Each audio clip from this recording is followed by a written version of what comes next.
For my first book review, I chose to read Grocery, The Buying Selling of Food in America by Michael Ruhlman.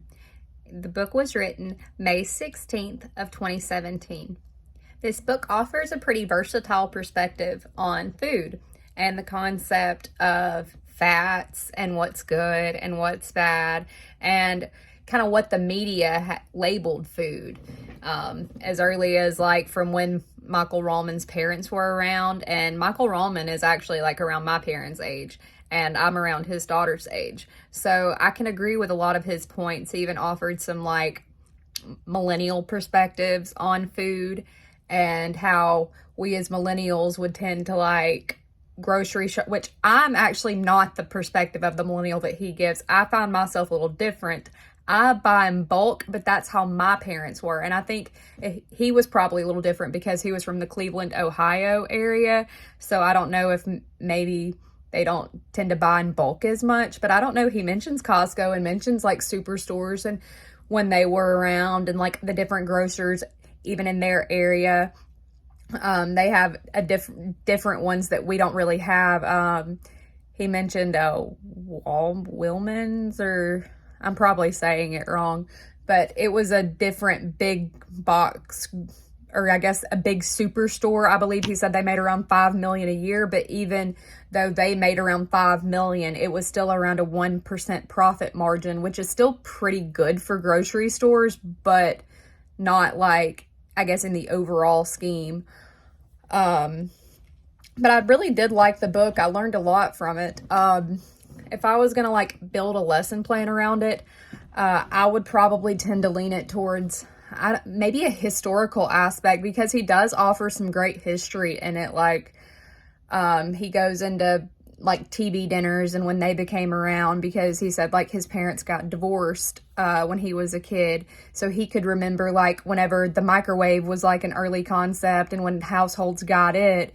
So if I was to like not really like read the book, because I know this is more so a book for us, but if I was to like integrate it into like a lesson, I would probably go with like the invention aspect of it, like all of the new concepts that that emerged around that time, like even Betty Crocker and, you know, all of those top things. Like that was all like, you know, brand new. Like, I mean, it changed the game, especially he even goes into like how before women were always the ones that were preparing the meals.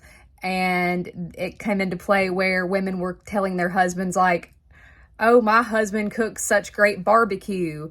And that came from like women wanting to change their role from being like tied to the kitchen. They wanted their husband to come into to the kitchen.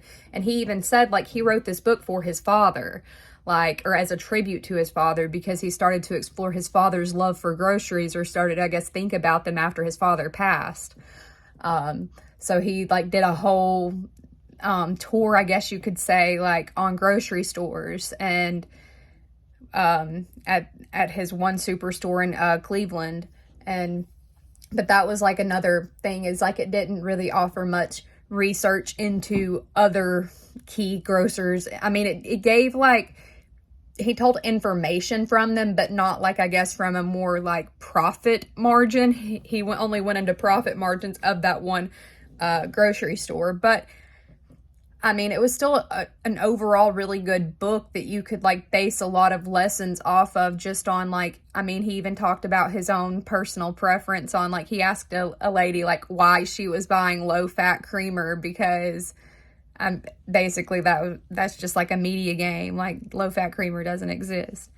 But again, I thought that was interesting, and I'd even watched like Netflix documentaries before on which is why I chose the book, is because I'm interested in stuff like that, like the fad diets and what the media has labeled bad food and good food, and it's basically like all a money game.